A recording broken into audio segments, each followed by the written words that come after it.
Recording is in progress. Good evening, y'all. It's Platoon.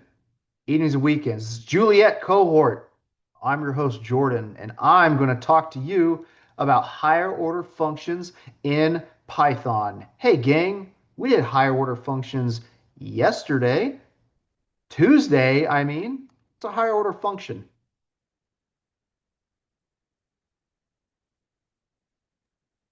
When you use a function and then you use that function inside of another function. Yeah, yeah. I would add that it is a built-in method.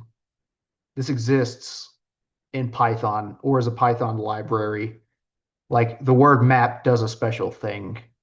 Um, we could overwrite map if we wanted to, but it does a thing in Python. So it's a function that uses a function within itself.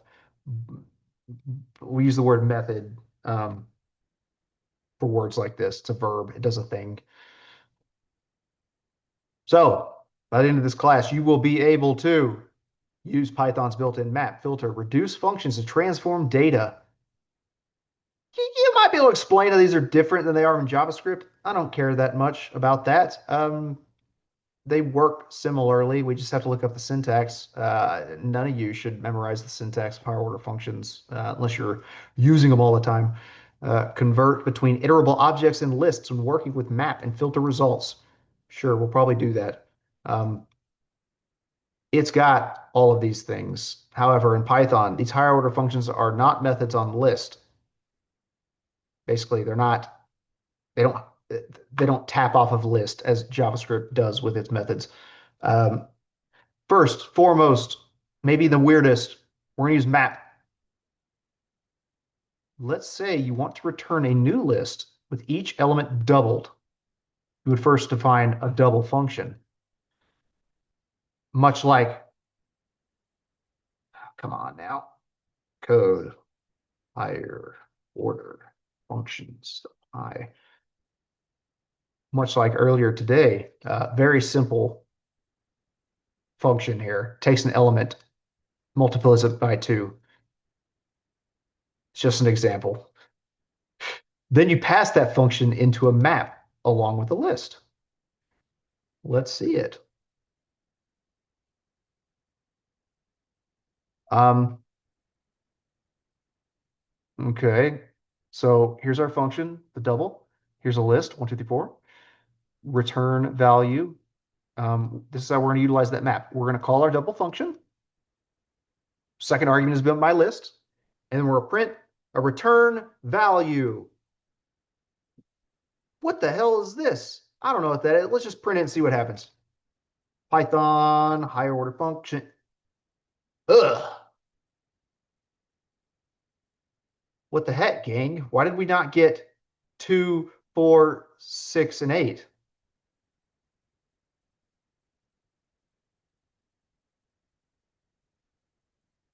What is this?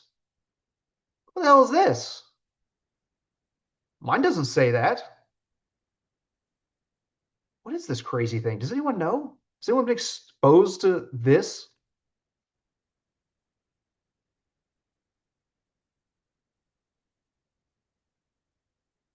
Very scary. This is a memory address hash of sorts. This is returning a map object. We're going to see this when we get into OOP, object-oriented programming. Oh, I love OOP.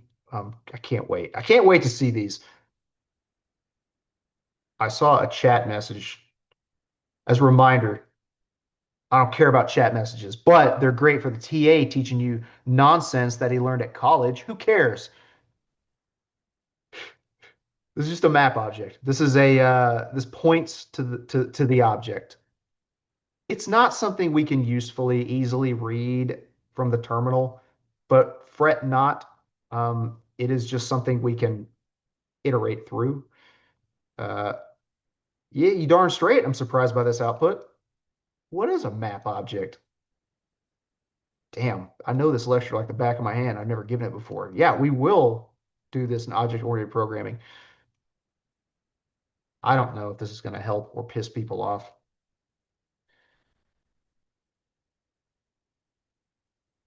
There, doesn't that explain everything? When you run the dir command on an object, on a thing, it tells you all of the attributes, all the things you can do with it. Seems crazy, but it's actually kind of useful because you know you can do things such as size of, convert to a string, you can init with it. There's a lot of interesting things. But what's important is that it's iterable. Do I expect you to ever do this? No. Someone felt smart. Someone learned about this and want to put it in the lesson. What's important is that we should be able to iterate through that thing. So instead of printing all that junk out, let's for x in return. Actually, that's not proper Python. For in return value, print. Ruby's getting me. Ah, there we go. Super useful. It's not a list, it's a different thing, but you can still iterate through it. If you wanted to map something, just keep in mind it has to be iterated through or it has to be converted to something else. Um, you can turn it to a list if you wanted to. So we're seeing just as a reminder of the scary thing, oh, map object. Well, maybe I could just get away with wrapping it in a list. There we go. Convert it back to a list if that's what we want. It's an extra step of the puzzle. That's why Jordan doesn't like high order functions. They do wonky stuff like this. Questions about map at the core, pretty simple. Give it a function, give it a list, converts it to a new map object that we then have to convert to something else. Did any of it not make sense besides just seem like extra work?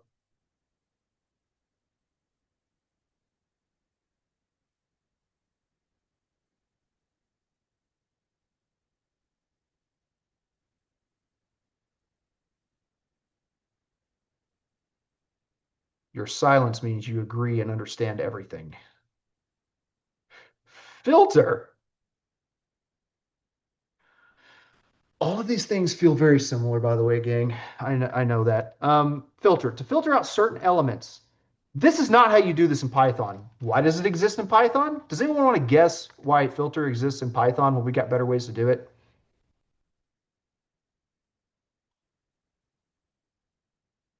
It's not a trick question. It's just kind of a person answer. Like it's a people answer. Shortcut? Why is there a hamburger menu on every e-commerce website ever? And what does the hamburger menu even do?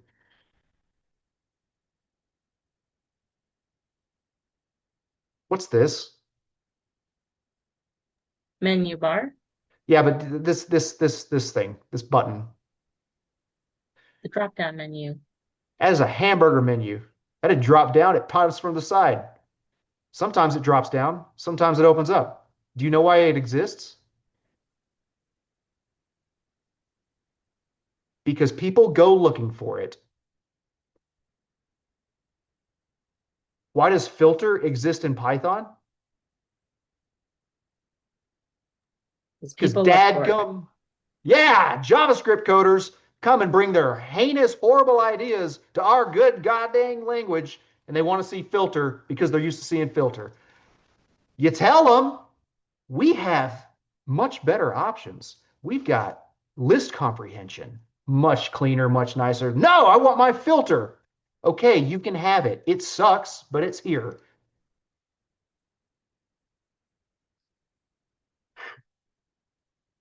That's my honest opinion. Don't say that in an interview.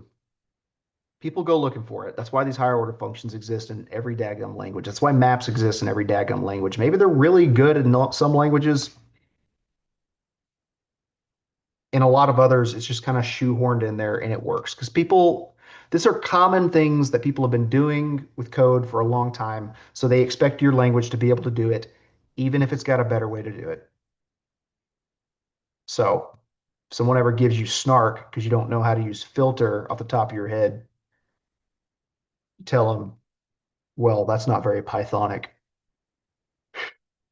Is even. We are going to filter this list. We're going to look for only the even numbers, which you could just do by looping through it with this. Um, this is going to, again, we have to set it as a list because it's going to come back as a weird, is it filtered object? What if we get rid of list? Let's run this and make sure it works, and then let's experiment. Cool. Filter took is even, which is our function here, modulo 2, gave it a list. We wrapped it in list. Oopsies, oopsies. It's a filter object.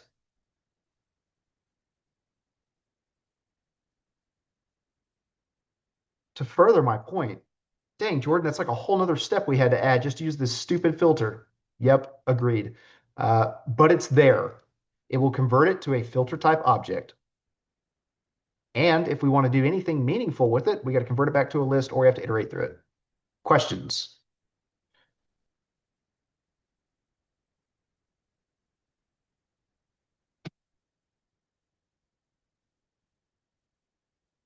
Moving on. Reduce. Reduce. I've got PTSD from an instructor screaming reduce in A school.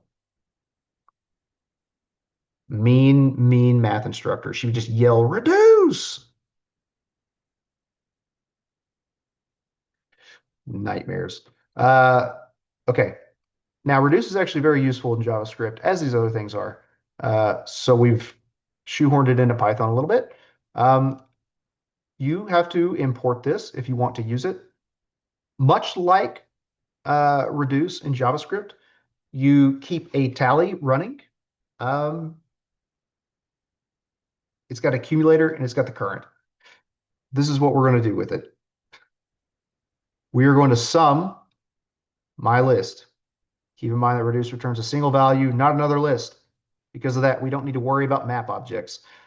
Reduce is going to return uh, just the single value. So sum my list. Oh, we got to keep our list going. From up here,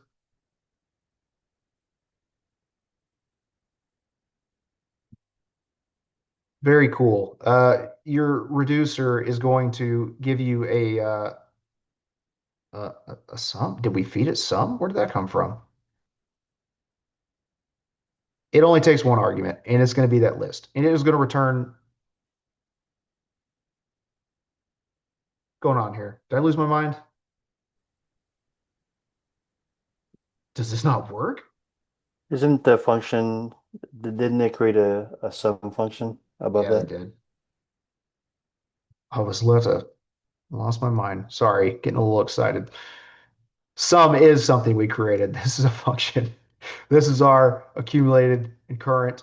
Seems like all reduce is going to do is take a method, take a list, and return just that value. I would probably never think to do it with a reduce. I would just do that math. Sure seems easy. Um, there are a lot of complicated things that this can really simplify. But if I give you really complicated examples, I'm going to lose you. So I'm going to give you simple examples. And hopefully someday, if you have a need to use reduce for a very complicated problem, you'll remember. But man, there's like 300 ways to skin a cat. Higher order functions exist, and you need to know that they exist. Yep. Actually, this is pretty much how to solve one of the assignments today. You're going to need to run it through a filter, a map if you want to, and then a list or a reduce if you so choose. You can. It's up to you. There's a lot of ways to go about it, but a filter certainly works. Um, so filter is even. We'll check to see if the value is even, and then doubled, map, double it, and then reduce it. So it's only going to take the even values to 4. It is going to double those. 4, 8. 8 plus 4 is 12. What? What?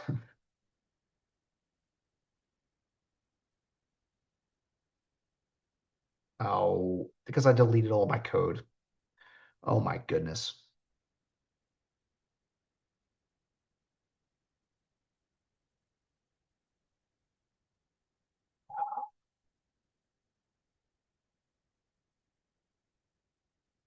Wait, we didn't do is even with.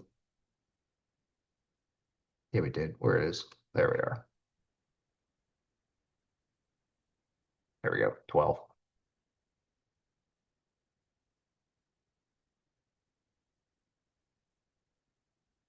I'm sure we'll talk about list comprehension some other day, but list comprehension is how you do filters in Python. It's not super duper clean, um, but I'll show it to you real quick because I've been talking about it. Uh, and I don't know the syntax off the top of my head. Python use list comprehension to uh, filter evens. Boink.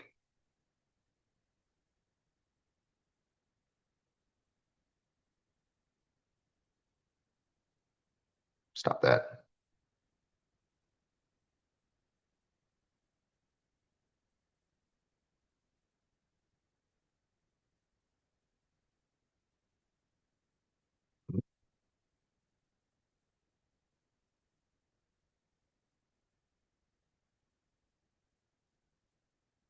That is how you often do it in Python.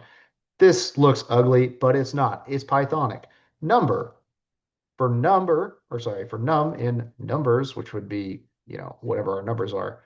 If number modulo 2 is equivalent to 0, much like this here, this is the new list.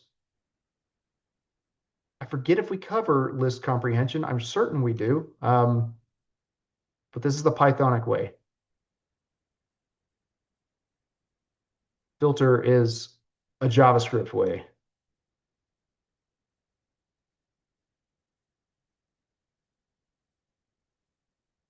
So this and this are effectively the exact same thing.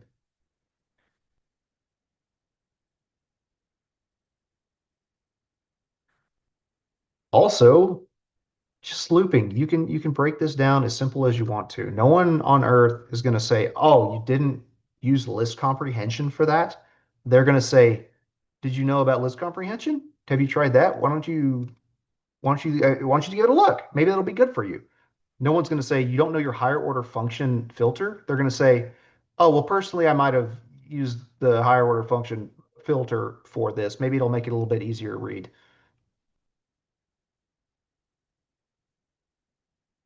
None of these things are like objectively correct. It's all, you know, it's all the same thing. As long as you get to the end. Again, make it work, then make it right. Questions?